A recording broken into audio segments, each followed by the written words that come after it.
Excited to hear about the Texit story. So go ahead, Terry. Yeah, go for it, Bobby. Why don't you just give us as much backstory as you feel is appropriate for people to catch your vision. All right. Well, let's try like this and see what happens. So backstory is got into precious metals in 2008, about the same time that I figured out that there was something very wrong with the world. Couldn't put my finger on what it was. Watched every documentary I could get my hands on, left side to right side, Inconvenient Truth, Who Killed the Electric Car, Zeitgeist, America, Freedom, Fascism. Like, you probably remember some of these, right? I'm going down every rabbit hole, and I'm trying to figure out what's wrong, because the American dream that they sold us when we were young just wasn't coming to life for me. And, at the bottom of every one of these rabbit holes I went down, I always found the same problem. It was always something about money. And after watching all this stuff, I concluded that we had a money problem. We have a money problem in the U.S. And I tried to figure out who was doing something about it. I mean, it was so obvious to me that this dishonest money from the Federal Reserve was really at the root of all these injustices in the world. And the only thing that I could find back then in 2007, 2008 was this thing called the Liberty Dollar.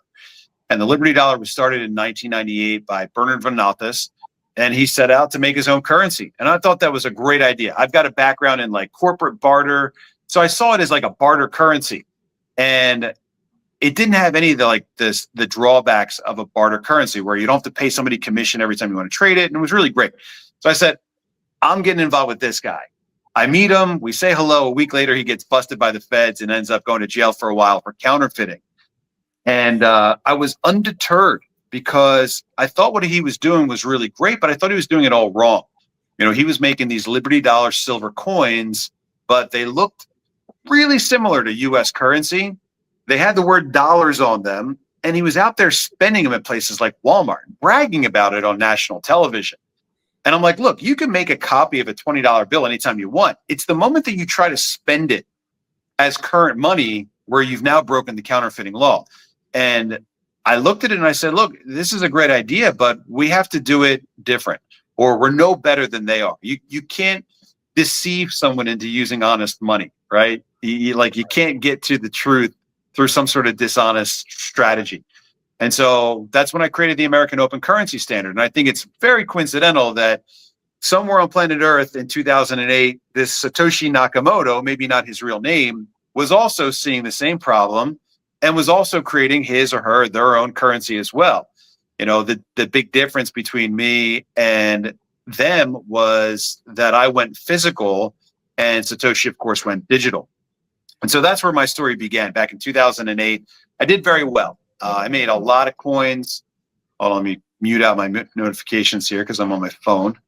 I made a lot of coins for causes, political causes. Indian nations were a really big hit for me. The Lakota Nation was one of my first coins. We did 5 different tribes, ending up with the Crow Nation in 2013.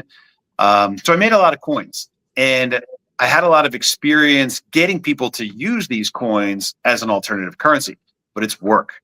When you're out there trying to get somebody to trade physical copper and silver rounds as money, it's an uphill battle. It works, but it's very slow, and it's slow by design. There's something to be said for money that you have to pass physically from hand to hand.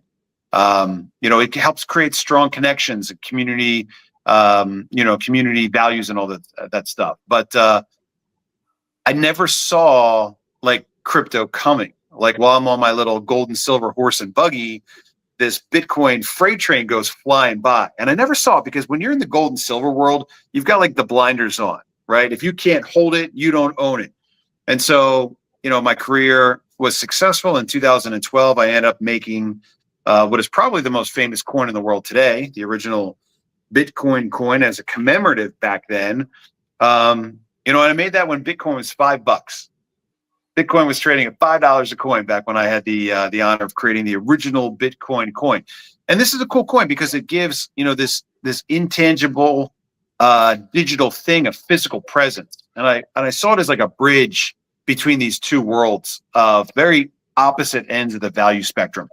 And so that was 2012. 2012 was also the same year that I testified in U.S. Congress.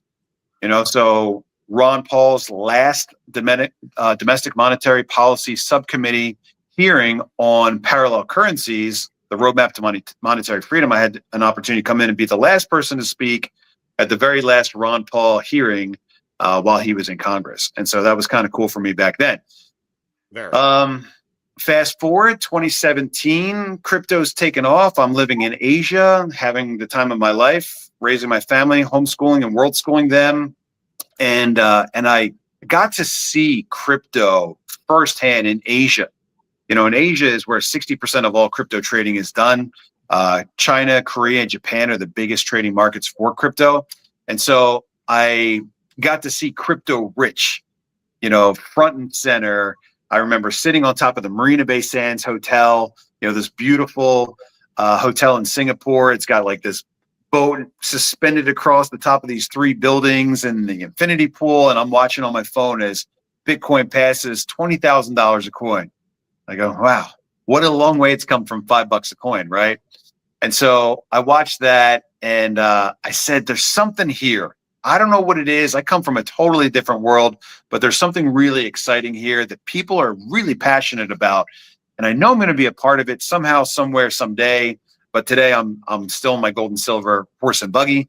And so what I decided was that my contribution to the crypto community was to take this, you know, world famous coin that I've got and turn it into a functional, what I call a cold storage coin. It's a laser etched coin that's got a unique private key on the back of every single coin. And then on top of that private key, we put a tamper evident security seal, looks suspiciously a lot like that. And on that security seal is a public key. And so you can send any amount of crypto now to this physical coin. Now, of course, the crypto is not on the coin, but all the information that you need to unlock that crypto somewhere out there in the blockchain in the cloud is on the coin. So now we've got this like hybrid. We've got this product that's kind of the best of both worlds.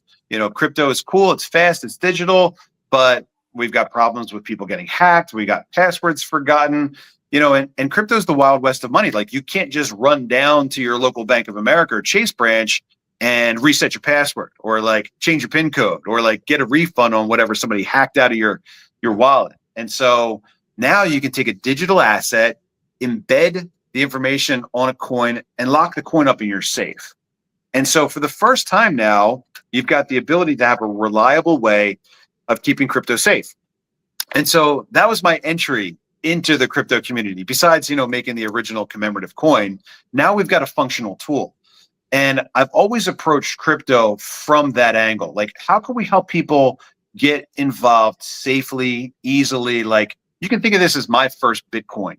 You know, there's not much you can do with it. It's not real easy to take the sticker off and retrieve the crypto that's on there, but it's a real easy way of getting started. And it gives you something to hold, something to look at that you can now start to connect the dots in your mind between the world of digital and the world of physical.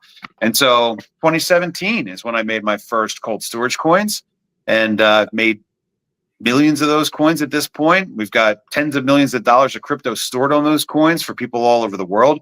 None has ever failed in the history of manufacturing these.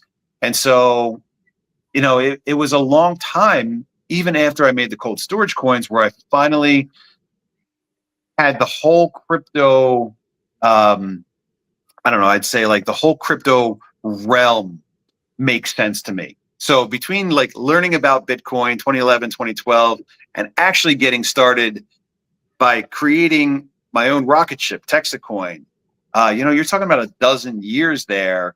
And so I remind people when we start this conversation, like if you're coming from the world of precious metals or you don't understand crypto or you don't really trust it, like it takes a while to wrap your mind around it. Like, don't be stressed out if you can't get it overnight. It took me 12 years and I've got an IT background and I've got a gold and silver background and I'm a bit of an expert on money and complementary currency. So this stuff should all make sense to me.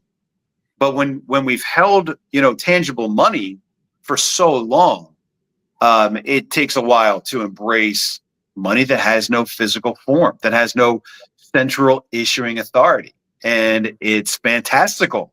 But when you really peel back the layers and you really get into the nuts and bolts of it, as I have done over the last couple of years, getting to the point where we are today, you finally go, man, it's perfect, flawless money. There's something here that mankind needs to pay attention to, because for the first time in like 100 or more years, people now once again have the ability to issue and create and trade their own currency, and we don't need a central authority to do that for us. And that is revolutionary financial technology. And so what I tell people is I say, look, I know it's easy to get lost in crypto. It took me a long time, but think of it as a financial technology first. If you start there, then you'll be able to begin to see the thing that took me a dozen years to understand. And so this has been a journey in honest money for me. And when I got into crypto, I was stuck on the sidelines because of one part, right? When I learned about gold and silver, I learned about, really what money was from a guy named Jason Hummel. And Jason wrote a great article back in like 2006 or something about the fundamental components of money. Money has to be a good medium of exchange. It has to be a good unit of account, and it has to be a good store of value. And if you break that down and you look at it for gold and silver, you go, yeah, it's great. It's great money. That's why it's worked as money for thousands of years. But if you think about it in the realm of crypto, you go, okay, well, medium of exchange, it's kind of perfect. I mean, with crypto, you can send any amount from here to the other side of the world and back in seconds, and you can do it for almost nothing. And you don't have to go through a bank or an issuing authority or a government to get there. I mean, that is a perfect medium of exchange as far as I'm concerned. If you think about crypto as like a unit of account, I think about it like when I made silver coins. In order to make a silver coin, I got to take 1,000-ounce bar of silver, the 75-pound bar. I got to lift it up and put it in my grain machine, and I got to wait for it to turn into little liquid grain, and then it goes into a tub, and I dry it, and then I cast that grain into a long bar, and then I roll the bar into a thin strip, and I punch my blanks out of that strip, and I got to rim them and burnish them and anneal them, and then finally, after like a day's work, I get to stamp those things. It's a lot of work to take 1,000-ounce bar and turn it into 1,000 1-ounce rounds. It's a day's work for a small team. With crypto, I could take a Bitcoin and I can smash it into 1,000 little pieces almost instantaneously, almost for free. And the best part about it is you don't have to worry about counterfeiting. If I came to your desk and I dropped a silver coin down, like, could you look at that and definitively tell me that that was real? Like, okay, if you're in the silver business, you might know the weight and the sound of a silver coin, but unless you've got metallurgical equipment there or an x-ray, you can't really know for sure that it's real. You can't make a counterfeit Bitcoin. You can't make a fake Texit coin. You can make a copy of it, but if you try to send fake Bitcoin into the Bitcoin network, it'll never get there. The Bitcoin network knows every coin that it's ever made and every tiny fractional derivative thereof. You can't make a fake Bitcoin. And so as far as a unit of account is concerned, it's flawless. So we're 2 for 3, right? Pretty good money. But what about the question of store of value? And this was a real question back in like 2012 when I first heard about it, because we've got this Bitcoin yo-yo. It's up to $100, it's down to $3. It's all over the place. And I said, well, anything that's going to be good money has to be a good store of value. And if I accept it today at $100 and I go to spend it tomorrow at $80, that's not a real great store of value. And I misunderstood for a very long time that store of value doesn't necessarily mean tangible. It also doesn't mean that it's not volatile.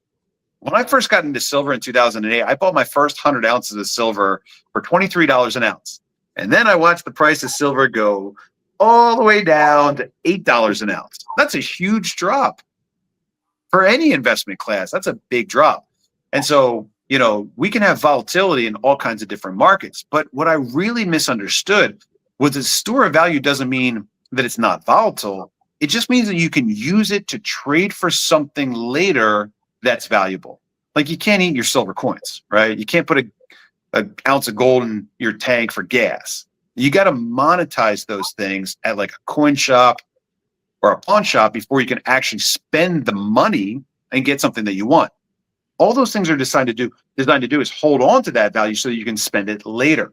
And that's what a good store of value does. And so while I'm here with the blinders on the gold and silver horse and buggy, that freight train that went by ended up like accomplishing the holy grail of what we always wanted to do in the precious metals business, which is link in with Visa, MasterCard. And so now today you can get a Coinbase Visa card that's backed up by your crypto holdings, and you can tap to pay at 54 million businesses all over the planet. Why? Because they're able to link in with the card service network so that you can spend your crypto anywhere you want. And I missed it. I missed it because I was so set in my ways with the idea of a tangible form of wealth. And I never stopped to consider the fact that the whole world is just going digital. Even money before crypto. You got credit cards, debit cards, you got electronic money today as it is. And so, when I put all those pieces together and I said, okay, the world's not making any new gold and silver coin buyers. The writing's on the wall. I've got to engage this concept or I'm going to miss it. I'm going to go the way of like the fax machine. I'm going to be selling silver coins like in like novelty shops or something. And, my daughter, she's 19, her whole world is on her phone. And she can't take a silver coin and like put it into her phone. If you're going to play around in the metaverse, you need digital stuff.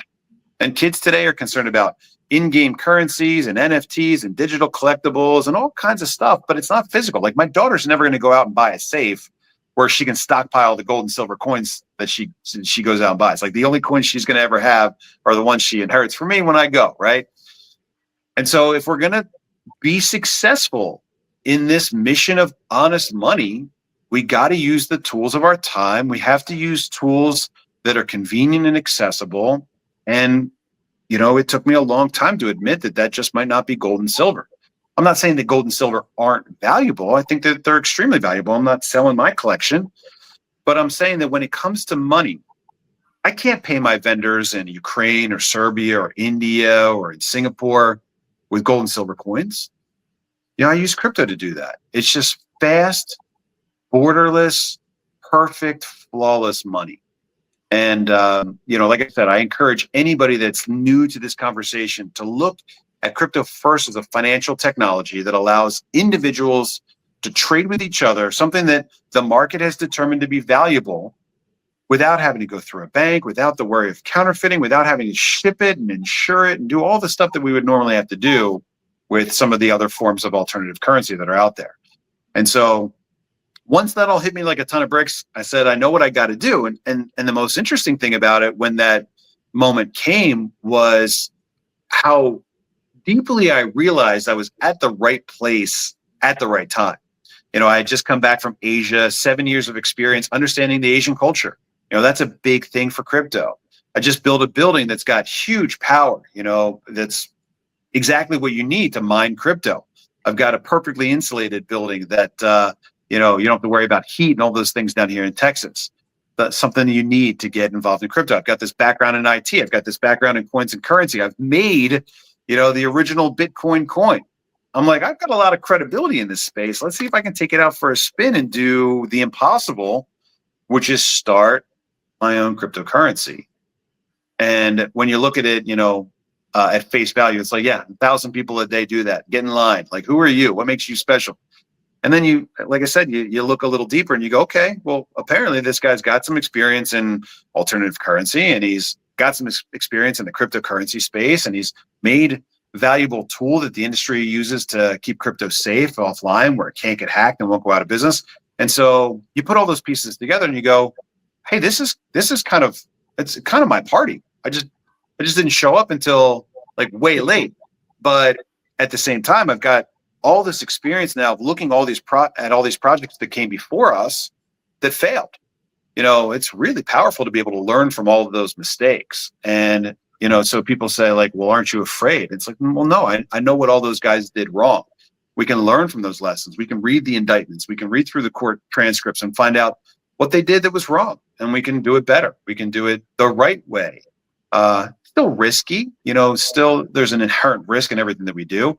But we only have to do a couple basic things to be drastically successful and totally different than anybody else that's come before us that maybe didn't have the authenticity that we have or the experience that we have, or just the many and numerous lessons that we've learned from. Like, if you go first, you have to learn the hard way. So we get to come in now a little bit late and create this second chance for the cryptocurrency industry to engage if they want, which they have, and run with, which is what we've done. And I think that's why we've been so successful today. So that's the long version, or the longer version, of how we got from 2008 manufacturing gold, silver, copper coins by the millions to, hey, wait a minute, I'm getting completely out of coin manufacturing, sold all of my production equipment, and went all in, literally sold the farm and went all in on Texit coin.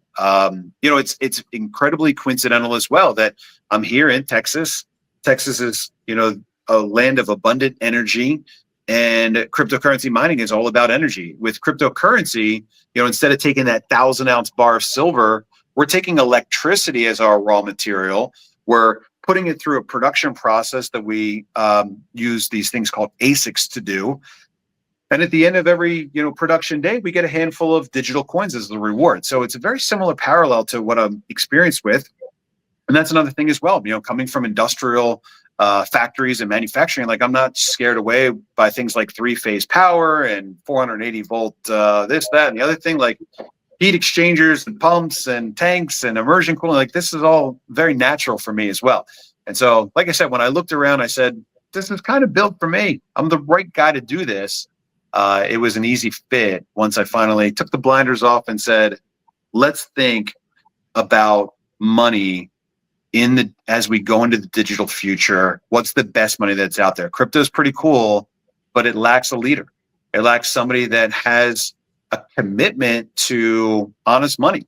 And so what has happened with that void is it created an opportunity for the big banks and foreign nations to come in, buy up all the coins, become the biggest holders of this stuff. And, it made a lot of people rich, which I'm sure is great for them.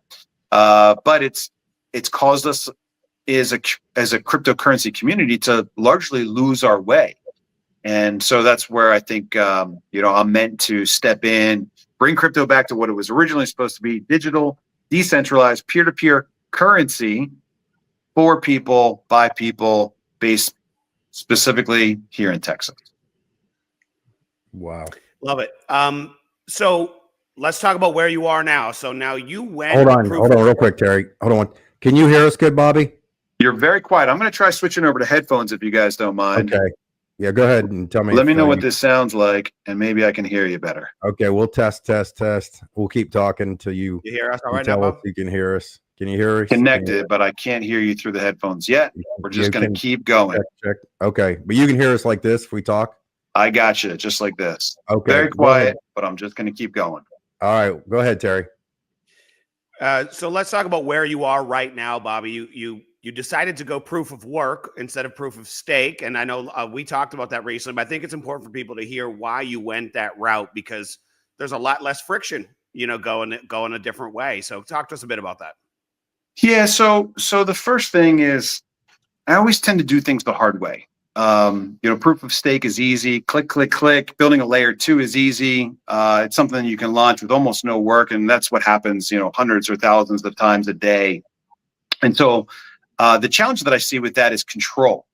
And if you look at the majority of the miners that control the proof of work coins, you're looking at China. If you're looking at the majority of holders for proof of stake coins, you're looking at Asia. You're looking at exchanges like Binance that are the largest holders of most of these coins. So whether you go proof of work or proof of stake, if you don't start over and do it yourself, then you're looking at really having Asia primarily in control of those assets, whether they're physical assets like mining hardware or the digital coins for proof of stake.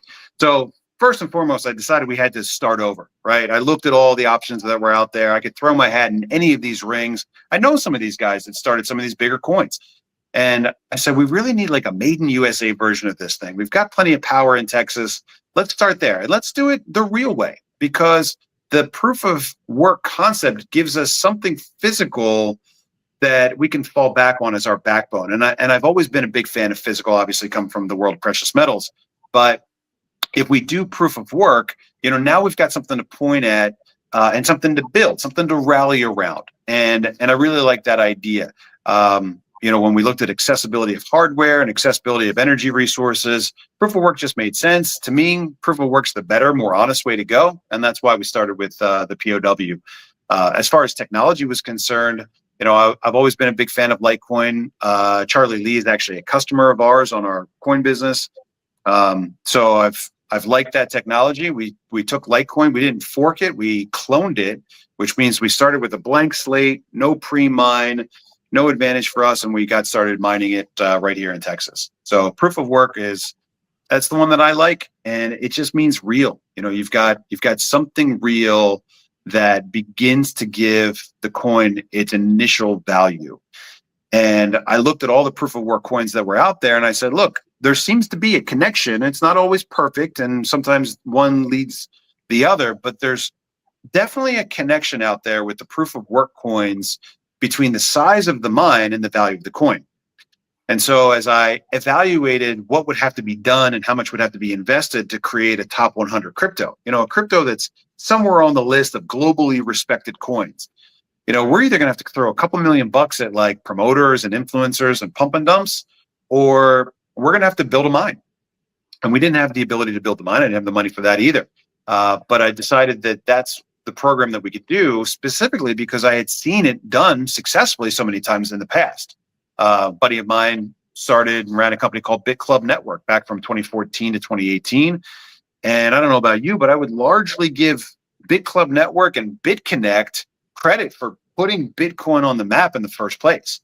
Like these are guys that are going door to door, knocking on doors, talking to people and inviting them to join them and mine crypto and, or trade crypto on the BitConnect side. And so, I think that there's a lot of power, not just in building the mine, but also in building the community. And that's where I settled on, okay, we're doing proof of work, we're doing mining, and we're going to build it the same way these guys have done it in the past, which was quite successful. We're just going to do it a little bit different. And the big difference between what Texit coin does and what every other coin that has come before this tried to do this is we're not mining Bitcoin. And that's such a huge thing because it's very difficult to profitably mine Bitcoin. As far as Texit coin, it's really easy because we're only competing against each other. The difference is that instead of having to work hard to outmine China and the big banks and the foreign nations, we've got to work hard to create interest and value in Texit coin as a digital asset. And if we're able to successfully do that, then we can build a top 100 coin and well beyond. That's awesome. I love it. So you've got the mine, and we verified this. We have personal friends who've gone, for those listening, because we've all seen scams out there and we don't want any involvement with that. So I love that you're actually physically doing it, which is so cool. And let me stop you for a second and just say that we've got some ways to go, but we're off to a good start and we know what the pieces are. So the first chart on the website, the dashboard that shows you how we're doing, we've got a whole page full of graphs and data, and it's all updated real time. The first chart on that page shows you the mine power, and there are two values on there. There's a current power that the mine is actually running at, and it's all over the place. It could be as high as 480 gigahash. It could be low as 300. I've seen it. So there's a lot that goes into why the power jumps up and down. Sometimes it's based on what's driving us from the Litecoin network, and sometimes it's based on just how the machines are performing and how many blocks they're hitting. Can you see that? But the point is that chart right there that you're looking at shows you two things. It shows our current hash power, which is live, and then it also shows you with more of a straight line the sold hash power. And so there's a disparity today between the sold hash power and the current hash power. And that's there because the mine is working to catch up with what we've actually sold. So there are three steps that go into actually building the mine. And this is why I wanted to stop you. The first one is correctly allocating the capital for the mine growth. And so at the end of every week, and maybe you saw it in the Telegram chat group recently, at the end of every week, what we do is we say, okay, how much hash power was sold or earned through our mining program? Okay, I think it was 106,000 mega hash this past week. Okay, well, the L9s that we buy from Bitmain, the top of the line equipment, runs at 16,500 megahash. So we need to buy 7 of these machines this week to cover all the hash power that we've sold. Okay, so step 1 in following through and actually doing the job is allocating the cash, purchasing from the vendor, and paying the vendor. Done. And it's so easy not just to do it, but it's so easy to prove it. Here's the invoice. Here's the payment receipt. Here's the blockchain hash transaction of us allocating the capital. Great. We're off to a good start. But the job's not done. Job number 2 is actually getting them. And that was really hard. And this is probably the primary reason why we're behind right now, is because when the new administration got elected and the value of crypto took off, all the hardware costs like doubled and tripled. I'm like, oh, great timing. Right. Do we go back and modify our prices, or do we buy futures and wait? Because we're not competing against China, I don't really need to pay top dollar to have the equipment right now. What I need is to allocate the capital, set that aside so that as the prices come back down, or if we're willing to wait, we don't have to change our prices. So that's what we did. We bought futures. Okay, well, the industry's calming down, production's catching up, and now we're able to actually take physical delivery of the equipment. We canceled out some of the future contracts, took physical delivery. We were trying to buy L7s, and now we bought L9s instead. So we've got it all today. That's the second part, actually physically getting it. And if you want to take a ride out to McKinney and come visit mine site number 1 at the farm, you'll see a couple things. One, we've got a tank full of L7s, which is where we started. Second, we've got a tank of L9s, a B24 immersion cooling system, right? They're all there. They're all running. It's filled all the way to the brim. And then next to it, we've got an additional, just counted them, 46 L9s that are sitting there ready to get plugged in to either the B24 immersion cooling tank that's sitting outside of the garage, or we've got a B48, which holds 48 ASICs and a double stack on order, right? So we've got all the immersion cooling capacity right now to hold 24 ASICs. We've got another 24 ASIC cooling capacity that's sitting in front of the garage waiting to get installed, and that's a bit of a dramatic story. And then we've got another one, a double stack, that holds 48 more that's in transit right now from our vendor. And so we have the ability to install, once that last piece of equipment gets here, up to 96 ASICs. But we've also purchased and paid for what they call the BC40, which is a full container. It's a 40-foot, fully integrated turnkey container that holds 200 ASICs. The heat exchangers all get installed on top. It's beautiful. It uses a full megawatt of power. We've got the land getting set up right now for that down in Victoria, Texas. And so we'll have the ability to keep 296 ASICs cool and install them once the dust settles on all that. So that's part 3. Part 3 is actually getting them set up and installed. And it's not an impossible task. It's just a lot of work, and there's a lot that goes into it. So that's the third step. So buying them and paying for them is 1, getting them and having them is 2, and then installing them so that you look at the chart on the website and you say, oh, okay, we've sold this much and our hash power is actually running above that. And those are real easy things to prove once the job is complete. So the job is not done, but I can look you in the eye. I can tell you that we've bought and paid for more than the hash power that we've actually sold. We physically have in hand the ASICs for more than the hash power we've sold, and we are in the process of getting those all set up so that when you look at that first chart on the website, our current hash power is above our sold hash power. And that's job number 1. What we're doing is we're building a mine. And it's really easy to show you that we're in the process of building it. You're able to very quickly verify that that hash power is there, assuming we're being honest with that hash power chart, which of course is live. But again, it's not done, but it is a good work in progress. And that's the part where you guys are supposed to watch my back and hold me accountable. You know, check in from time to time. Where are we at? How's the land? Did we get it set up? Why are we still at 450? Like, what are we doing? So there's a couple steps that go into actually building the mine, but it is there. It is real.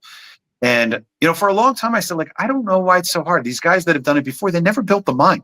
It's very strange. Why didn't you do it? Well, it's a lot of work. It's not easy. And when you're mining Bitcoin and you realize you're losing $2 a day on every computer you plug in, eventually you go, I don't know why we even bother plugging them in. People feel comfortable joining us and giving us the money, and we never have to plug anything in. That sounds like a much easier way to go, right? And so I can see how those things end in disaster And I can also see how easy it is to avoid the same fate. But it's little things that spiral out of control, and you go, man, guess I should have done it the right way the whole time. For our project, that's what we've got. We started out the hard way, proof of work. We started out the harder way, going to people and say, look, we don't have a mine today. Here's our mine. It's this little box. It's making a lot of noise. It's generating a lot of heat. Like it's all we got. But if we think we can do it and enough people are willing to take that risk and journey with us, then it comes together. Today, we're at 1.4% of the way towards the goal. Tiny, laughable still. But when you look at other charts on the website and you see how fast we're growing, you go, maybe there is something there. Maybe I'll take the chance along with these guys. And so building the mine is job number one. It's very important that we do it. It's very important that we own where we are with it, both in terms of like how much we've actually sold, which is this teeny tiny amount, and the fact that we haven't installed all the stuff that we've gotten. I'm not trying to call you out on it. I'm trying to make sure that you guys know to call me out on it, because it's the most important thing that we have to do to be successful. Just follow through on what we say we're going to do. And it's easier said than done, but it is important to follow through. It's critical for our success. And I just want to correct you there to make sure you understand exactly where we are today. Because that first chart on the website tells that story. And if you don't understand why those two lines are there and they're not exactly the same, then it needs an explanation. We'll have to have you make a short video on that for sure. I love that you're transparent as hell all along the way. I love it. It's almost unmatched, unfound anywhere else. And I know that we're not but it is a live layer one blockchain. It's not a someday project. It's just an in-process project. Correct. And I love that. And you talked about how you feel like the value is commensurate with the size of the mine growing itself. And I've also seen, we had this chat last week where you feel like the price charts, you've got this steady growth curve that you talk about, that you believe month over month of where we're getting to. Can you help people understand like how you derive that? Because some people snicker when they say, they're like, yeah, this guy can predict the price, a year out, and as if that's going to happen and as if he's in any control of it. So just maybe talk us through some of how that gets derived and how you see it and how you plan on it, working the plan. Yeah, sure. So I think you're talking about kind of two different things there. Let me see if I can break them down and address them both. The first one is the correlation between size of mine and value of coin.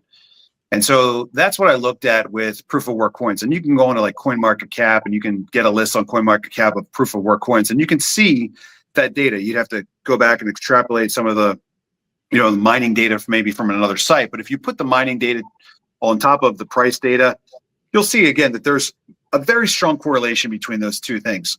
And the reason for that is because the bigger the mine is, the more reliable the network is. Think about it in terms of like a traditional bank mainframe. You've got a giant supercomputer. It's in some big glass building somewhere, and like a girl has to go through the red laser beams if she wants to break into that and like steal some money out of the Bank of Internet. I don't know. It's a movie. Anyway, so that's the traditional central authority model. You've got a big mainframe, right? And it's keeping track of all the balances and all the transactions and the credit histories and all that stuff. So with crypto, we don't have that. We've eliminated that central authority. We've gone decentralized. It's the opposite. And so what we have instead are these nodes that are all over planet Earth, or all over the state of Texas in our example. And the more of those you have, the more mining power you have, the more reliable the network is, the more redundant it is, the more likely people are going to build on it. Why does building matter? Because if somebody builds on your network, they're saying, hey, I like this. Either it's a ideological parallel, or it's made in America thing, or I like something about this network. I'm going to build my app or my dApp on top of this network. Well, in order for them to communicate with the network, they have to pay transaction fees. And the transaction fees aren't huge, but still you're paying something to use that network. And so the larger the network is, the more secure and reliable and redundant the network is, the more people will build on top of that network, and the more transaction fees are going to be incurred by and for the miners, right? The guys that are out there building it, paying those electricity bills. And so we want to have this big network. And as the network gets bigger and more people build on it, and you start seeing powered by TXC or powered by Texit on more apps and dApps, now there's more interest in it. People have to go out in there and they have to buy TXC to pay the network fees to communicate on that network. So it becomes like this self-reinforcing cycle where the bigger the network is, the more valuable the native currency becomes for that network, if that makes any sense. That's one path for us to get to where we want to go. Eventually we'll make another video that I'd like to call Checkmate. We have this thing locked down from so many different angles. And the second part of the answer to your question is a different angle. And that's the growth of our community, right? And so if you ask 100 people in crypto, like, what is it that gives cryptocurrency its value? Most of the time you're going to hear scarcity. It's scarce. There's only a limited supply. There's only so many of them. There's only so many of them left to mine. The scarcity principle is what drives the most of the understanding in cryptocurrency about why the currency is valuable. And I come at it from a completely different perspective because I'm looking at it not as a scarce resource, but as a usable functional currency. And I don't remember if it's Metcalfe's principle, yes, Metcalfe's something or another. Yeah. Metcalfe's law that was just explained to me on the car ride over here today about how the size of the community is actually what gives Texit coin its value. And so what I say is, look, we could use this pencil as a currency inside of our community. As long as we all agree that this pencil is our currency and we all put a set value on it. Let's call this pencil a 2.8 cent pencil. And we're going to trade it between the three of us. And then all of a sudden our community gets larger. Now we got 100 people here. Well, let's call it a 10 cent pencil now. How does that sound? Well, why? Well, because our community is larger and the value that we can obtain with this currency is bigger and better. Now there's more people, more production, more traders, more options, more opportunities. And so it makes sense that our currency increases in value as the quality of our network goes up. Well, what's it worth at 1,000 people? Could we call it like a 25 cent pencil? And so what I developed was a little stair-step chart, and I published it. It's not anything private. But I said, look, if our community is this big and we've got this much cash resource, then it would make sense that our currency is this big. Now it's a theory. It's not anything other than a theory. Because what happens is I go, okay, the community hit that point, or our cash reserve hit that point, or we hit that point on the calendar. Let's push the price up. And then we step back and then we watch. And the market comes in and they say, well, I think that the price is too high, and the price gets pushed down. Or the market comes in and says, I think the price is low, and the price gets pushed up. So we push the market to a particular level, and then we step back to see if the market is willing to engage it at that price. And so the chart that I published is this stair-step strategy that says, if our community is this big, if our cash reserves are this big, then I think that we can support our price at this set level. Whatever it is, it's 25 cents, it's 35 cents, it's 55 cents, 75 cents, whatever it is, it's a theory. Now, the interesting thing about the theory is that the cash reserve, based on the total number of coins in circulation, puts that at about a 10% liquidity requirement for us to support the price. And so the concept is very similar in that regard, like fractional banking. If you put $100 on deposit, how many people are actually going to cash out at any one point in time? Well, maybe 10%. Okay. So if we've got a cash reserve of about 10% of our total market cap, then is it possible that we've got enough money so that anybody, anytime, can come into Texit Coin or leave Texit Coin, and there's more than enough cash there to support those ins and outs without lowering the price below that floor that we set? And that's the theory. That's the estimate chart that I've worked out. And I think the answer so far has been very much yes. I think that those are very fair and very stable values. But what's happening along that as well is that our network produces about 95,000 coins a day, right? Every day. It doesn't matter if we've got one miner or 10,000 miners. The network always produces about the same number of coins. And so as more people enter the rocket ship and as our community gets larger, the mine gets more and more fragmented. And so what happens over time is kind of the opposite of a pump and dump. People say, well, it's going to be a pump and dump. It's going to be a rug pull.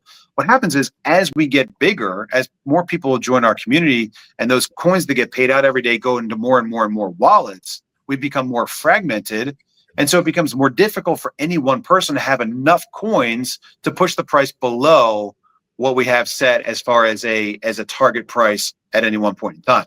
In fact, today, I'd say that there are probably only 2 or 3 people, myself being one of them, that have the ability to push the price below the market value that we have estimated to be worth today, if that makes any sense. And so as time goes by and our community gets larger, we're hoping that number goes from, 3 to 2 to 1, and then sooner or later to the point where there's not a single person that can cash out their entire wallet and disrupt the price unnaturally below our target market value, if that makes any sense. And so we've got that stair-step chart that takes us all the way up to $16. If our community is this big, we're at $1. If it's this big, we're at $2. This big, we're at 5, 10, all the way up to 16. And so when I say that I can look you in the eye and I can tell you that I know we're going to $16 by February of next year, that's really only based on one assumption. And that assumption is based on our continued growth. If we continue growing, if the seats continue to fill up on the rocket ship and our cash reserves continue to grow the way that they are, then there will be no problem with us whatsoever maintaining the liquidity that we need in order for this thing to in a very organized fashion go all the way up to $16. However, that's assuming that this Texit coin thing lid hasn't popped. Because here's the problem. The problem is as soon as the world figures out that we're actually serious about what we're doing and we're actually following through on what we're doing, the price will go to 16 and beyond. It's like a company's futures projection, right? As soon as the street thinks you're actually going to hit your target, then the information that would drive the price in one direction or another, gets factored into the marketplace. And so I'm highly confident that we're going to 16 by February of next year. The price today at 55 or 65 cents, whatever it is, it really only tells me one thing, and that's we haven't popped yet. The world still doesn't know about us. And I like that. Everyone else is looking at it and saying, come on, man, win Lambo, win Lambo. Like, trust me, you really want to be patient because we're all getting the slow drip off the mine. And so every day you get a couple more coins and then you bring on some people, you help fill up the seats on the rocket ship and you get some more coins and you get more hash power and more coins. Like if the price pops tomorrow to $200 and we have 100,000 people sign up for mining the next day, all of a sudden that, 7, 8, 9, 10 coins per day becomes, much smaller. You're getting less than 1 Texit coin per day. And so, that day is going to come, but we want that day to come slowly if we can. And so, so it's a double-edged sword. We want that day to come where we wake up and rub the sleep out of our eyes and look at our wallet and go, and we fall out of bed. But at the same time, like as long as we can hold on to some organized stair-step strategy on our way up to 16, I think it'll really be better, at least for the early adopters like us. For the people that are helping really build this thing at the ground floor, we'd like to have it wait a while so we can stockpile those coins, so that we can fill up the seats with friends and family. Because once the day comes when it pops, it's not as much in our control to influence anymore. When the genie's out of the bottle. You used the term checkmate earlier. I loved it, and you had some great discussions last week. But you didn't come here to be, coin market cap number 198. Where's your real plans? Where do you really want to take this? Where do you see it being a likelihood of or potential to get to? I think a fair place for us based on the reality of our project, the leadership, the mission. I think top 20 is like a very feasible spot for us to occupy. If you look at the top 100 and you say, 10% of them are straight up jokes. And then you start, eliminating others from the list that are kind of goofy or redundant or nonsensical or, have already had their time in the spotlight. Like, I think it's actually a very achievable thing for us to be in the top 20. My computer is dead, so I can't pull up exactly what top 20 would mean for us in terms of market value. But I'm thinking that would probably put us somewhere around the $8, $9, $10 billion value. I think that at any point I could have a sane conversation with anybody about why Texit coin deserves to be a top 20 crypto without anyone really like questioning it. I think that's realistic. Now, as far as fantastical belief and projection after that, when I first started this thing, I was trying to model Litecoin, obviously, because we're a Litecoin clone. And I said, look, if we can build this thing to about 1/10 the size of the Litecoin network, I think it stands to reason that we're about 1/10 the value of Litecoin. And so that's kind of where we got to our $1 billion value target. It was sometime later that I discovered that Litecoin and Doge actually share the same network backbone. The same mining infrastructure is used for both Litecoin and Doge, which to me was kind of like mind-blowing, first of all. And that's also the same time that I discovered merge mining, which is what we're doing now. And so when I realized that we're as good as Litecoin and Doge combined, I said, hey, if we're going to be 1/10 the size of Litecoin and now Litecoin Doge, doesn't it stand to reason that we could be 1/10 the value of both of them combined? And again, computers did, so I can't tell you exactly where that is, but it's much, much larger.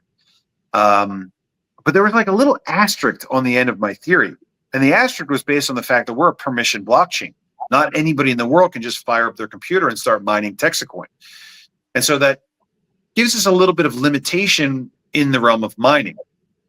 And so I set out and I said, is there any coin in the top 100 that the crypto industry takes seriously, finds valuable, takes seriously, but is a private coin? You know, not mineable, like not really like a public blockchain. And imagine my surprise to find that XRP, Ripple, is a private coin. It's not even mined. It's 100% pre-mined. And I'm like, does anybody know this? I mean, this kind of resembles the CBDC that they warned us that they were going to kill. Now, you know, we go out to these gun shows and people walk by and, hey, are you into crypto? Yeah, I got some. Oh, which ones do you have? Ripple, got XRP. Why does everybody have XRP all of a sudden? This is so weird. It's not even a real crypto. And I said, man, this is really great news, because I thought that there weren't going to be any coins that were taken seriously if they're permissioned. And now I'm looking at it and saying, we've got the best of both worlds. We've got a profitable mining program, and we've got a private coin that can't be outmined by China. And we've got great leadership. We've got a great mission. So now we've got the best of Litecoin, Doge, and XRP. So why couldn't we be as valuable as all three of those combined? That puts us at number 3. You know, that puts us right behind Ethereum and or Tether, you know, right up there in the top 5. Ripple being number 4 or 5, whatever it is. And, you know, when I realized that, and I said, we got all of those great elements combined in Texit coin. What a rare thing. When I started looking at it and saying, well, why not number 1? You know, if we could get to the top 5, why couldn't we challenge Bitcoin's digital gold status? You know, it's the OG, it's the first to market, it's got a big head start. Even if we were at number 5, Bitcoin would still be 20 times larger, you know? So that's not a bad spot to be, but there's nobody at the helm for Bitcoin. It's run by the banks. You know, how can you get excited about something that's run by banks? You know, we've got a community-driven project now. I've never seen the enthusiasm, the creativity, the participation across, you know, different teams of the organization. Like I haven't seen this since Bitcoin. We've got that thing that Bitcoin had today. And so number 1 might be a far ways off, but that's the target. And again, you know, I get there. I can show you the math. You know, the math all makes sense, but when you start going past number 20, it starts feeling a little fantastical. Like, all right, is that real? Could I really get this coin to $10,000 a coin? Because then I'm worth like $2 trillion. That's a lot.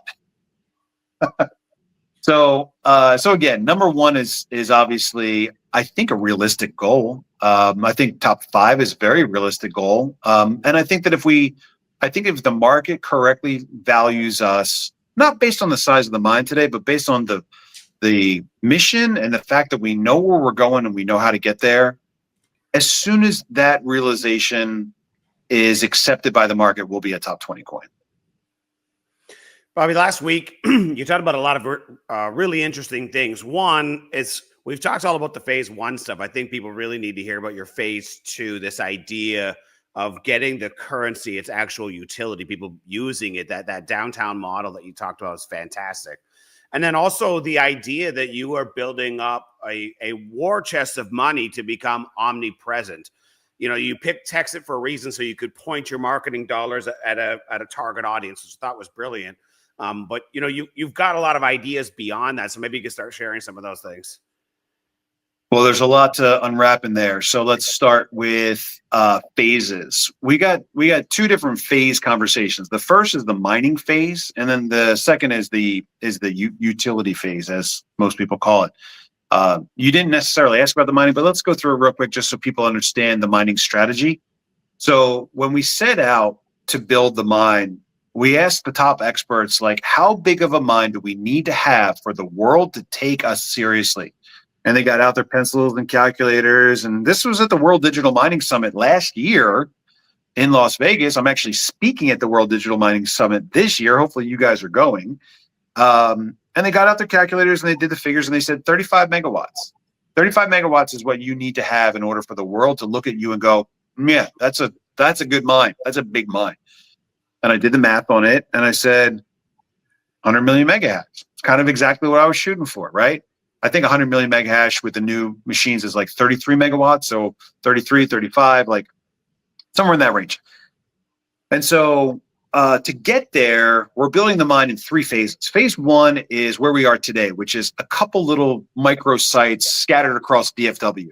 Okay, so we've got mine site number 1 in McKinney, mine site number 2 and number 3 will be somewhere in or around the DFW Metroplex. Strategy number 2, phase 2, is what we call in-home miners. And we reached out to Bitmain in the very beginning, the big company that makes the biggest, mining hardware. And we tried to get them to design an ASIC for us that runs at 300 megahash. And that's still in process, but we couldn't get the price point then. Maybe it's a little bit better today. We couldn't get the price point exactly where we wanted. And so we've been playing around with different equipment to see exactly what the right combination is so that we can have like 10 to 100,000 nodes distributed across homes in the state of Texas at the right price point. And so that's phase 2. And we're getting started with that now. We've got 3 pallets of home ASICs on order. We're looking at the people in the mining community and figuring out who's in Texas that's got enough hash power to take home a mine. So that's phase 2 of mining. And then phase 3 of mining is the giant shipping containers. We've got our first one on order. The BC40 should be here in early June. That goes to Victoria. And then we'll have like another 30 to 35 of those scattered across the state of Texas. So we've got 35 big sites. We've got a couple of medium sites. And then we've got tens of thousands of small sites and homes across the state. So that's the mining strategy phases, which is not what you asked about. But I figured I'd throw that in there just so we had that as well. As far as the rollout of our utility. And this is a really big thing because you're going to come across it a lot as you're communicating with cryptocurrency enthusiasts. Anyone that's been around crypto for more than 5 minutes learns a couple of the buzzwords. One of them is ecosystem. One of them is DeFi. One of them is utility. And they all want to know what your utility is. What are you doing? What's it going to do? Is it going to like secure medical records on the blockchain? Or is it like designed for like voting fraud? Or is it like, what's your specific crypto going to do? And it's important to understand that this topic of utility sprang up in like 2016, 2017, 2018, when the world figured out that you can do a lot of stuff with blockchain technology. In fact, one of the things that we've developed is this software called Bevis, Bevis, back in 2017, 2018, as we were producing the cold storage coins. Because people ask questions like, how do I know that this coin is real? How do I know that you didn't keep a copy of the private key? How do you know that you adhered to any kind of good manufacturing practices? And I said, well, I really can't prove it to you, but I can take a copy of my production log and write down who was in the room and how many coins we made and what day of the week it was. And I can stamp it with my company seal and I can sign it.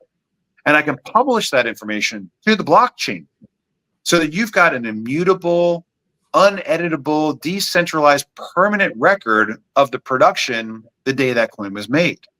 And I can't give you much more than that, but it's a lot more than anybody else is going to give you. So Bevis means blockchain-enabled verification and information service.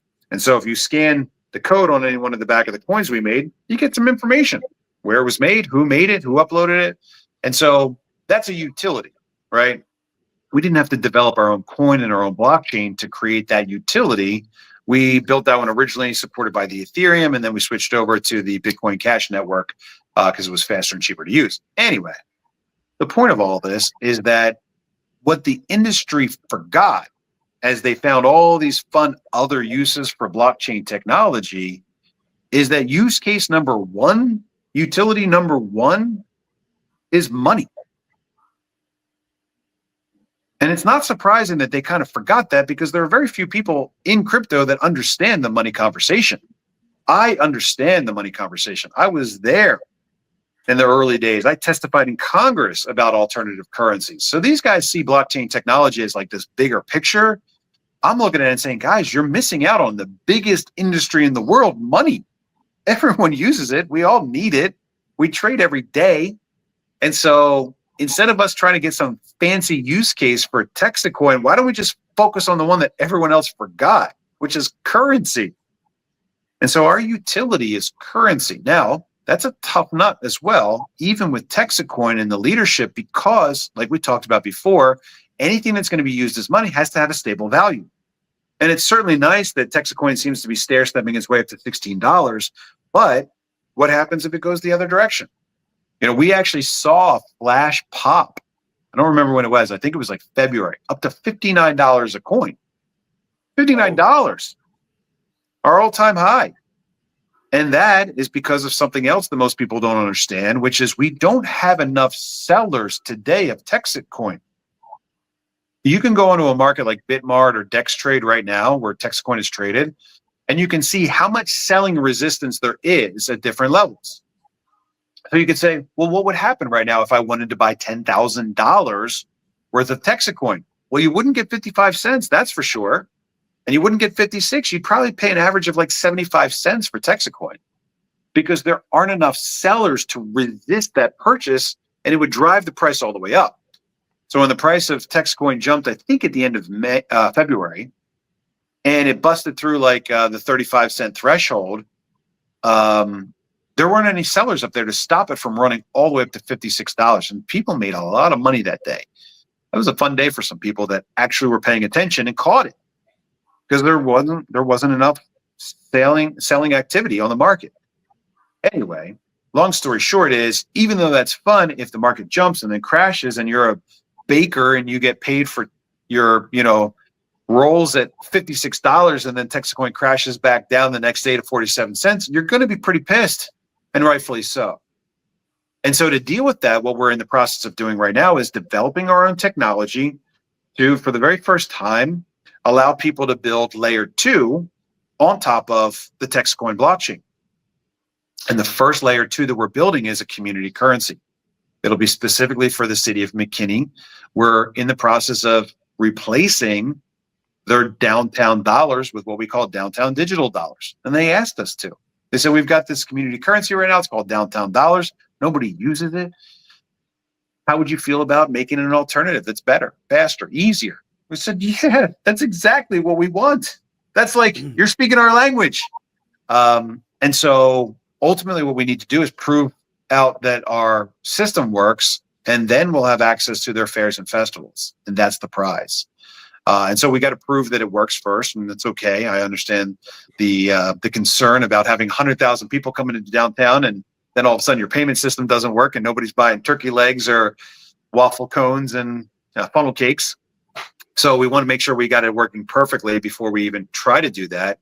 But the point is that we'll build a stable coin on top of the TXE blockchain, and that's now our first community currency that will be built on our network. Now, we'll have it both ways. People can use the stable coin if they want, or they can use Texit coin if they want. There are obvious advantages and disadvantages to each one. But the idea is that with a local community stable coin, we can take the cash that backs it up and put it down the street at like a credit union where we know that it exists. I mean, ask yourself this question.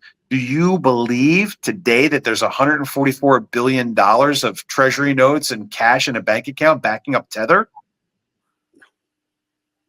Very few people believe that. Even fewer people actually want to know if it's real or not, because the whole industry runs on Tether. And God forbid we find out that it's fake and there's no cash backing up the $150 billion of Tether, what a dark day that would be for crypto. But if you know that the guy that runs the local community bank is holding onto your cash and keeping it safe for you, then we can have that digital cash circulating around town, bouncing around 30, 40, 50 times from merchant to merchant before that money gets cashed out. And we get to do that at almost a 0% merchant service fee. Why do we give the banks 3% every time we swipe or tap or anything like that when we can just have the local guy down at the branch, keep the money safe for us, and we can trade back and forth all day long without having to pay somebody somewhere far, far away to just keep track of it? I mean, if you take $100 right now downtown, the merchant gets 97. If he spends that next door, the person gets 94.50. That money only has to move around 40, 50 times before it's gone. Completely gone. I mean, it's like playing poker, and like you got a bunch of guys sitting around the table, nobody comes, nobody goes. 12 hours later, where's all the money? Oh, the house, the rake took it away. It's gone. That's what the banks do. They've got all the money. And so a community currency that's based on a blockchain that's inexpensive and fast with that cash that backs up the community currency right down the street gives us now unparalleled transparency to an age-old idea that's designed to help support the local town. And so that's the first actual use case for community, for the currency that we'll have built on top of the TXC blockchain. And that's phase two. And now, so what's interesting about it here in McKinney is is the largest downtown cultural district in the state of Texas. The leadership here in McKinney is on the state board of directors for the Texas Downtown Association, the TDA, that has 300 downtown cultural districts like the city of McKinney that are all looking at McKinney and saying, what do we do to help spur economic activity in our town? Oh, a community currency based on the TXC blockchain, the Made in Texas blockchain? Let's try it out. If I tried to do that with gold, silver, copper coins, it would take me years to try to roll out all the coins that I need to be successful there. With crypto, copy paste, we can roll out the next one in the next city, the next moment.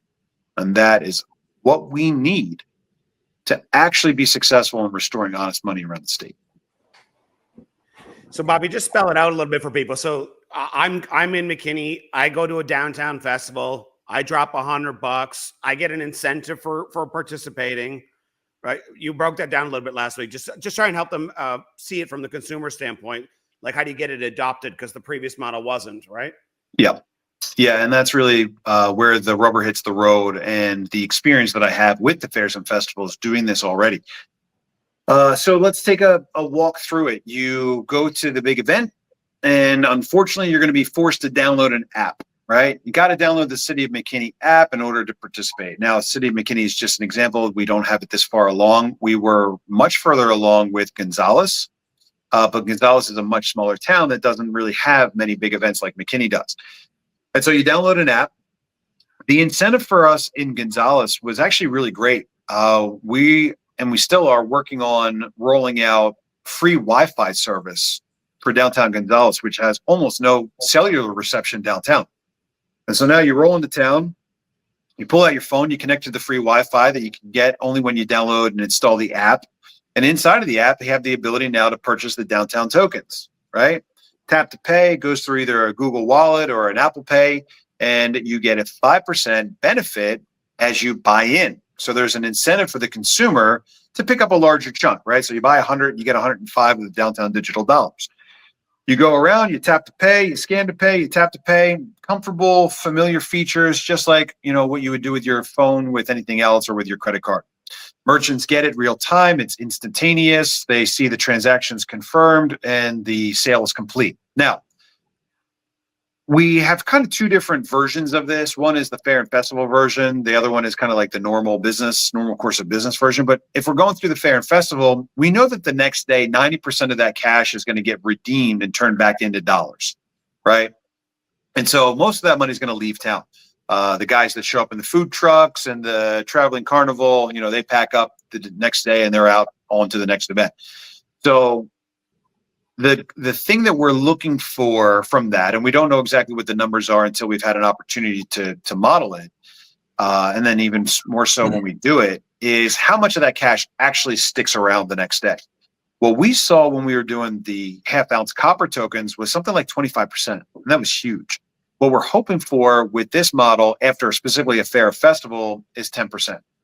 And so if you take a look at the city of McKinney, for example, their events will draw an average of 100,000 people. They'll have an average spend there of $40 to $50 per person. So let's say that they bring in $4 million for their fair festival event. 90% of that's going to leave the next day. That still leaves $400,000 now sitting at the local bank that has yet to be traded and passed around the downtown businesses. That's a huge amount of cash. In fact, it's almost double what the city of McKinney does all year with the downtown dollars. And so our hope with the downtown digital dollars is we're able to do about 200 times the economic velocity with the digital dollars than they had with their traditional paper system that nobody knows about. It's extremely inconvenient and is rarely used. Most merchants that participate haven't seen any downtown dollars all year. So now we've got $400,000 left over that are there because the fair came, the fair went, but now we've got $400,000 that is probably sitting on somebody's phone unspent. And what that means is, like, you take your family to the fair, you buy as many funnel cakes and turkey legs as you can possibly handle, and then you're going to leave. Now, traditionally, when you've got like paper tickets, you say, well, these things are worthless. I'm going to throw them away. So I might as well buy an extra 6 turkey legs that I'm probably not going to eat. And then, we use all of our tickets. Well, now, all of a sudden, because we can still spend the downtown digital dollars after the fair completes, we can come back next week to the pub, or we can go back next week to the coffee shop, or we can take the family to Sunday brunch at the restaurant. And so now we've got an app that gives you an alert, a push notification. You've got 20 digital dollars left over. Let's take them downtown. There's a special at the happy hour at the winery on Tuesday night.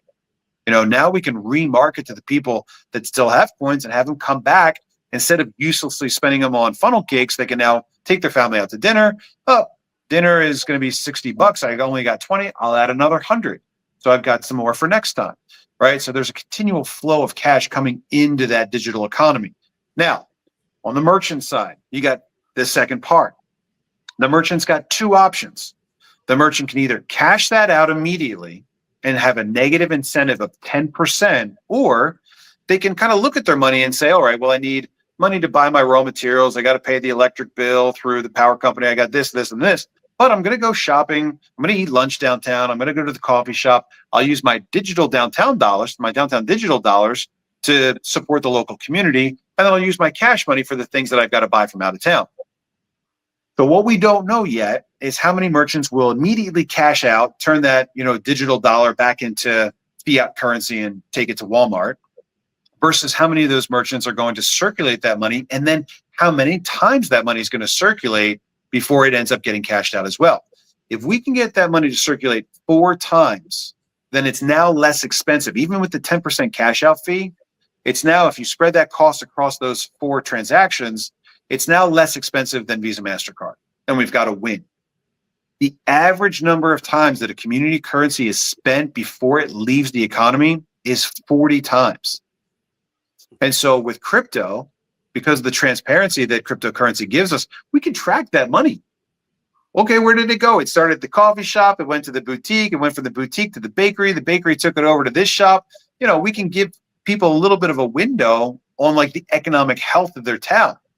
We were thinking maybe we can even gamify it a little bit. Coffee shop A is 9 times more likely to spend the money locally than to cash it out than coffee shop B is. Well, where are you going to spend your money? Are you going to spend it at Starbucks, or are you going to spend it at the local coffee shop? Now if people want to vote with their wallet to support their town, we can give them real-time insight into which merchants are the greatest participants in the local community currency. I mean, it's cool stuff, man. It's cool stuff. The metrics that we have, the insight that we have is really unparalleled. Ultimately, the success of it is going to be based on the merchants understanding that the 10% negative incentive is a small price to pay to support the community. And if they don't cash out right away, it costs them nothing. There's no fee. We're not even giving up 3% to Visa, MasterCard. So we're just trying to shift a little bit the way they think about spending, so that they take what small amount comes in the community currency and using that continuing to benefit to the continual benefit of the community. But what's really interesting is you've got something that's kind of traditionally a leftist type of ideology that has this great crossover into the world of cryptocurrency. So that's why it's very important for us to appeal to everybody. We all have to deal with each other. We're going to do it with money. And when we have money that's honest and isn't getting inflated or devalued by some external party, we can at least trade with each other and use something that's likely to continue supporting us. And if you need to cash out, you can. Oh, by the way, in the back of your wallet app, every time you top up, we put 1% of that into TXC. Why? Well, because you got to pay the fees to use the layer 2. And so that fee is Texit coin. And so every time you do $100 cash in, you're going to buy $1 of Texit coin. It's not a lot, but if you were buying $1 worth of Bitcoin when it was 50 cents, and then you got a little pop-up in your wallet, a year or two later saying your rewards count is waiting for you to use it. You've got $38,000 of rewards. Where are you going to go to spend them? We're not selling that as a virtue for this program, but it is kind of something that's there in the background, yet to be seen if it becomes, incredibly valuable. But like I said, that's what builds the use is what builds the value for the currency and for the network. And so, imagine you have 100,000 people coming to an event. They all buy $40 or $50 worth of tokens, probably 50 because we won't give them an option to buy 40. And each one of those people is going to get 50 cents worth of Texit coin on any event that there's a fair festival. That's $25,000 of demand for Texit coin. You tell me where Texit coin is going to go when there are 300 communities across the state that once or twice or 3 times a year are buying in $100 or $25,000 on any given weekend. Checkmate. And one more thing, Bobby, I need you to just close the open loops here. So that money is sitting in the bank account. That all gets deposited there. I mean, that's usually getting loaned out and stuff. There's usually value being created there. You also no. I'm sorry. I couldn't hear you because the door was opening. Can you say it again one more time? Just all that money when they swap from fiat to the downtown digital dollar, it's getting stored at the bank. Someone's making a shit ton of money on the Tether right now, for example.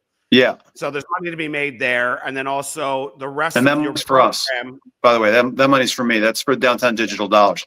The revenue model for us is to work off of the interest on that money, and so it's the onus of responsibility is on our shoulders to get economic participation.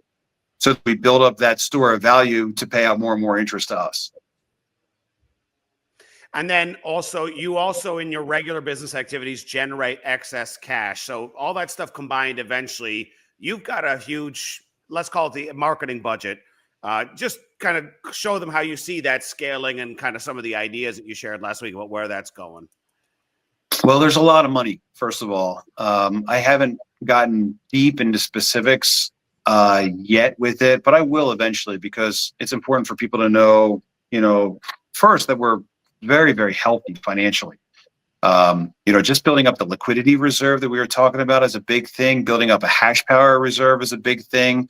Building up profit to pay staff to bring on more people. Our payroll is now $40,000 a week. And we're growing fast and we're financially healthy. Like, it's really cool. It's really easy to do a good job and to do the right thing when you're doing well. I can say that firsthand, working off $1 an ounce in the silver world. Like, it's hard to do the right thing when you're going broke every day. The same reason why the Bitcoin miners, have never been able to do it right, because you're not making any money. And so I put together this program, I would say after years and years and years of study and analysis and mentoring from people that have done it successfully or terribly. And we've got something that works and it's healthy and the finances are great.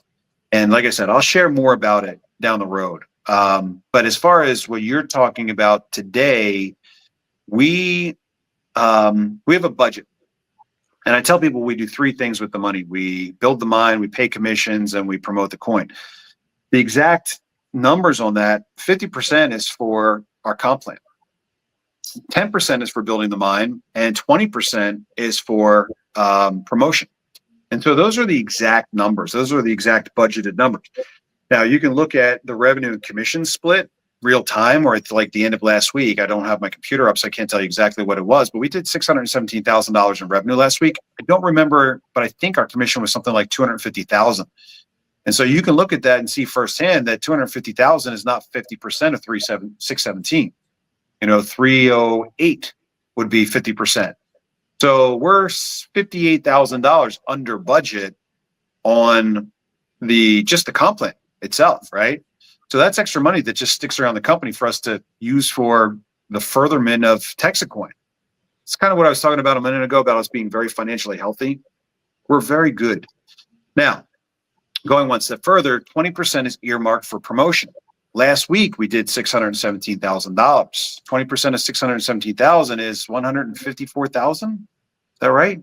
60,000, 10%? I don't know. It's a lot. Anybody got a calculator? It's close So enough. this week, I have to spend like $120,000 on promotion and marketing. Like, what other ideas can I come up with to promote and market us? We're on billboards across the state of Texas. We're on 3 radio stations. We're on online streaming as much as we can possibly saturate. We're live in the Austin airport. We're scheduled to go live in Dallas, Fort Worth. There's a lot that we're doing. We can do a lot more, but I need good, clever ideas on how to put that money to use that accomplishes what I want to focus on right now, which is saturation inside of the state of Texas. Right? Like, I'm not going to Asia yet with that marketing budget trying to get our friends over on the other side of the world to buy Texit coin. Why? Because our market's too small today. Because any Asian whale could come in, put $100,000 into this thing and drive it to $5, and then the party's over, right? And it's just beginning on a new level, but the initial, building of the foundation of this thing is gonna be gone. And so, what I want is in the next 2 months, I want every person in the state of Texas to know what Texit coin is. And so that's the primary focus right now of that marketing budget. But that's what it is. The 10% goes to our company overhead, salaries and payrolls, like I just mentioned. Payroll last week's 40 grand. So there's money left over there. And that leftover money, just incidentally, is my profit. Thank you very much. And the final 10% goes into liquidity. And so that's what divides up the money that comes in. So we have the ability to do and further all of our things just with the money that comes in from building the mine. So like when we're out there buying billboards and paying for radio ads, we're not selling Texit coin to cover the costs on that stuff. That's all cash from what we've crowdsourced through our mine building initiative. And that's one of a kind. Like, you won't see any other network that's out there dumping 20% of its total revenue into advertising so that the guys that are out there trying to build a mine have an easier time building the mine. Everything right now is working. There's not a single thing we've done that has not worked at least well. And so it's this self-reinforcing cycle that we're like stuck in, for lack of a better way of describing it, that just keeps pouring more and more and more cash and resources into this thing. When this ship is built, there's not a single thing that we can't do to promote Texit coin. You want a Super Bowl ad for $8 million? Okay. You want to fly a blimp over every NFL game across the country? Okay. You want to sponsor a Formula One team? Sure. Like, what can't you do with a $200 million budget? It's nonsensical. But that's why it's so important for us to actually have real world use and application for our project, because 16 is not the goal. 16 was like the believable milestone pit stop on the moon as we venture off to wherever's next. But there's no sense in bringing in $1 billion and only being worth $1 billion. Like, we want to be worth 5 or 10 or 100x. And that's what puts us up in the top 5. There's no reason why we would bring in $1 billion and only be worth $1 billion. But again, it's that, like, really? If we're going for top 5, it's big money for all of us. For all of us. There's not a single person that loses as we take this journey beyond. I don't remember your question. Does that answer your question? Did it kind of answer your question? Was it useful in any way? You were asking something about money and budgets, and I feel like I got off on a tangent. It's great. I just want people to catch your vision of where this is going, because those numbers that you're talking about, that's already baked into the plan. I think that's what people need to understand. Yeah, the biggest thing that you have to wrestle with when you hear these numbers is you got to remember that we're talking inside of this crypto realm. And the crypto realm is strange and fantastical. If you and I were to sit down and talk about buying houses, foreclosed houses, and, fixing them up and flipping them, and we were going to like 10,000 XR money, you'd be like, whoa, bro. That's not realistic. Maybe we'll make 10%. 25% if we do a really good job, but come on. Crypto is the only class of investments where you can talk about 100 or 1,000 or a 10,000x return and not get laughed at. I mean, there's so much money out there. There's trillions and trillions and trillions of dollars out there that every day is trying to find a new home, right? There's trillions of dollars in warehouses in China that wants to leave China, and they're just looking for a vehicle. You give them something plausible, believable, reputable, they're in, to the tune of hundreds of millions or billions and billions of dollars easily. And so the money is out there. The only question is, how much of it are we going to get our hands on? Like, how do we do that? Do we have what it takes to continue growing, to keep this cycle that we've got, this machine turning bigger and bigger and bigger to the point where we take our spot in the top 5? And I look at it and I go, why not? I know all the dots. I can connect all the dots. The math is so simple. But then it just sounds so far-fetched and impossible. You go, it's crypto. It's far-fetched. It's impossible. But all of a sudden, this industry that didn't exist before 2008 is now a $3, $4, $5 trillion industry. Why not? Why can't we have ours? We've been leaders in this thing, this money movement for years. The only thing that the guys that tried to do this from the money movement side did wrong was they tried to tie it to gold and silver. When I first started this, everyone's like, be sure to back it up with silver coins. Make sure that it's backed by gold. Like, those things never work. Why not? There are some that are out there and they're, moderately successful, but they don't work on a grand scale, because the majority of reasons why people are willing to get into the strange and scammy and risky, volatile worlds of cryptocurrency is because they have an opportunity to get rich. No one's getting rich off of gold and silver. If you get into silver at 10 and it goes to 50, you 5x, that's big. But people aren't getting into silver hoping that it goes from $30 to like $300,000. But a lot of people will take that leap of faith if you give them a hint of 100x or 1,000x or a 10,000x return. Fortunately, that's what happens in crypto. And it's not like it only happened once. No. It's happened hundreds of times. It happens every day. You can go on the web and you can find some new coin today that 100x'd. So it's like, okay, well, it's going to happen. It's going to happen again and again. Which one's next? Texit coin is next. How do you know? Because I'm running it. And I'm always successful at the things that I do. And now I've got 3,500 people on the rocket with me that wanted to win as well. Before it was just me. Now I got a whole community full of people that are excited about this thing winning and are going out there and spreading the message of sound money. I've never had this before. This has never happened. This is unbelievable to me. Why? Because we took the best of a lot of terrible things, we put them all together, and we got something great. And that great thing is called Texit coin. I love it. Yeah. Well, Bobby, I can't in good conscience keep you any longer. I know you got other commitments, but this has been fantastic conversation. Mike, do you have any thoughts or questions on your mind? Guys, I need the hard questions. This is all softball stuff.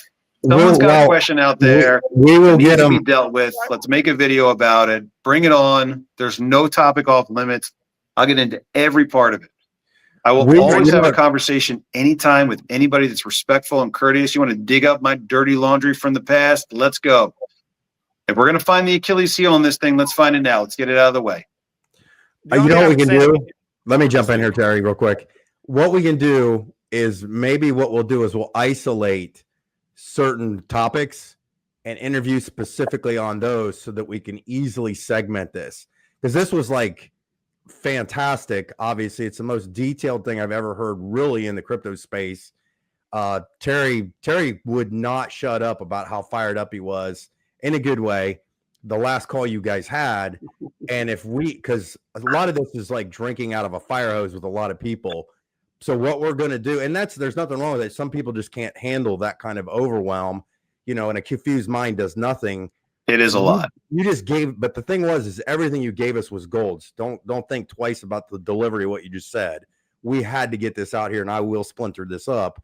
But maybe what we can do down the road is if you want to think of something that you're fired up about, a specific thing, we'll hammer just that point, have that specific video. The next thing you think of, we'll hammer that next video. Like, hey, this is the case study we're doing in McKinney, Texas. This is why this town is going to explode financially. This is where the coin's going. This case study is now going to be replicated in 500 other cities across the country. Yeah, we could do a video like that and pop these out, and it's going to blow people's minds. Well, that's a good point as well. Not to cut you off there, but we're building the network in Texas. The coin works anywhere. People can trade it anywhere they see an opportunity to create value for their community. We had a lot of community currencies back in the day in Colorado, in Oregon, and Washington State. So I'm sure that those people would much rather build on the Made in USA blockchain than something else. So I'm absolutely positive that once this foundation is set, solidified, and we put the tools out there that people all over the country can use to replicate and to bring wealth back into their towns, we'll see it spread way outside of Texas. Two quick things, Bobby. You mentioned hard questions. One is this is not a far out thing. You're almost done with this app and those agreements with those cities to go and do this. And two, if you do succeed in getting millions of users, you can modify the blockchain code on an as needed basis so it can scale. So the transactions are almost instant and almost at zero cost. I know people have that. We talked about that last week, but a lot of people were asking that. Yeah. So two things there. First, we actually had a little bit of a setback maybe in the community currency discussion because Mayor Steve out of Gonzales just got voted out of office on Saturday. Oh, Mayor Steve, what happened?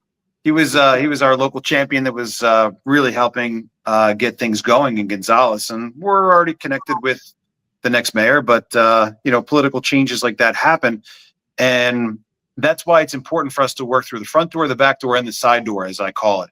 The front door is going through the mayor, the city council, the Chamber of Commerce, the Economic Development Corporation, the official leadership of the municipality that's designated to help promote local economic activity.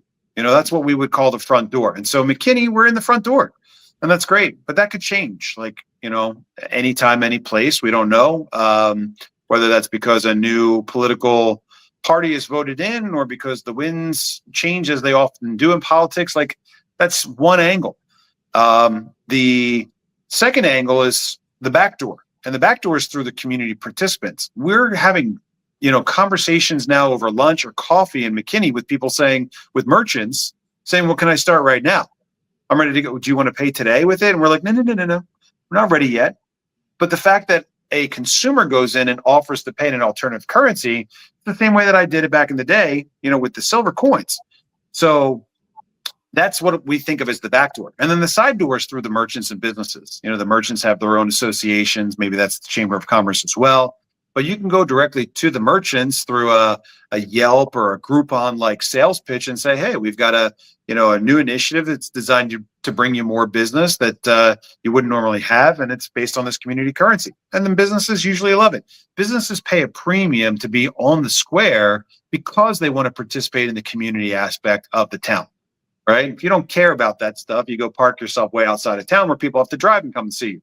So we've got, 3 points of entry in the community conversation. And so it doesn't matter if it's a big town or a small town. It doesn't matter if we're going through the front, the side, or the back. We know how to engage those things. And then the Hail Mary is the fairs and festivals.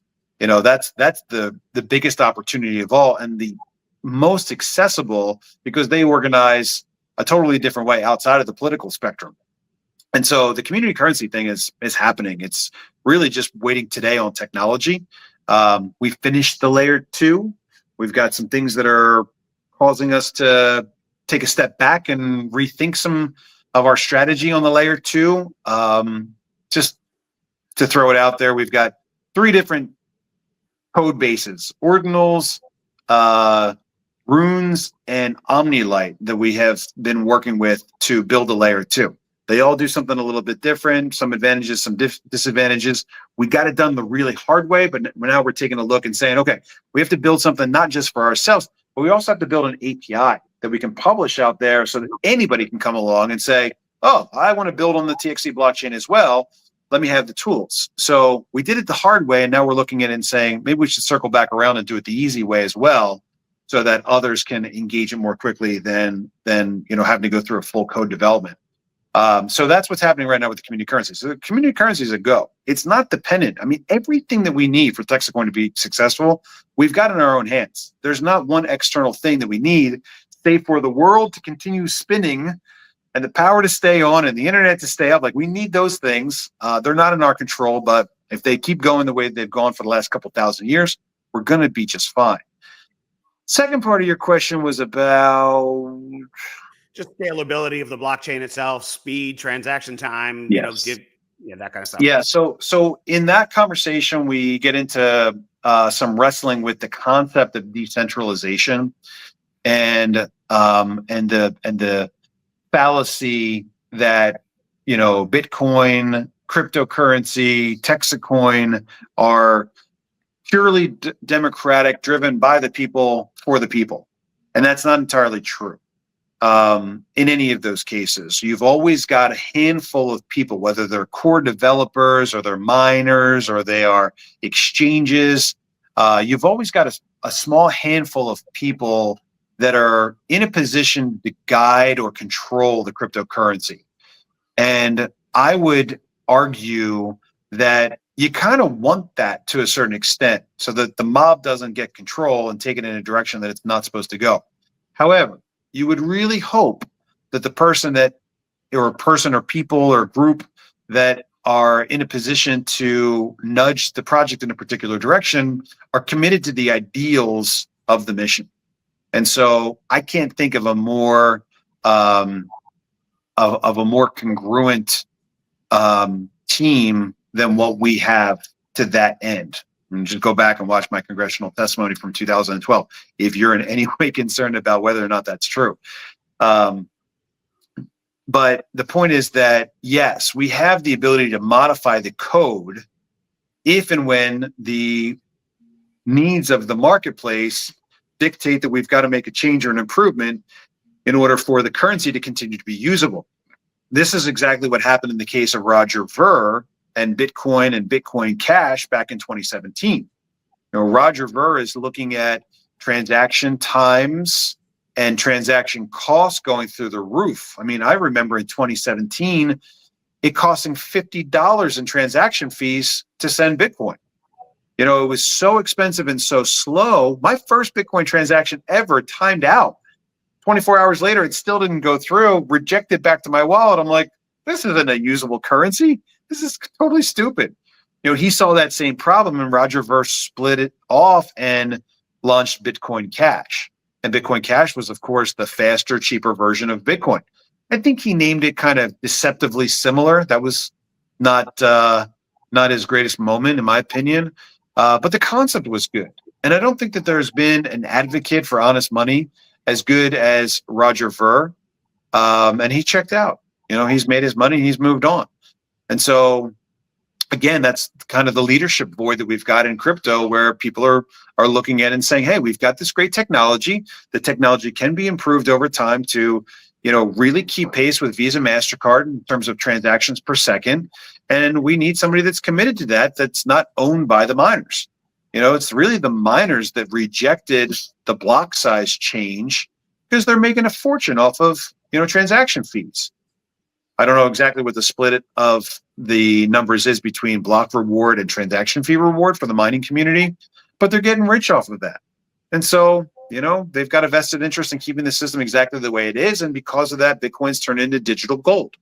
So it's not really a usable currency.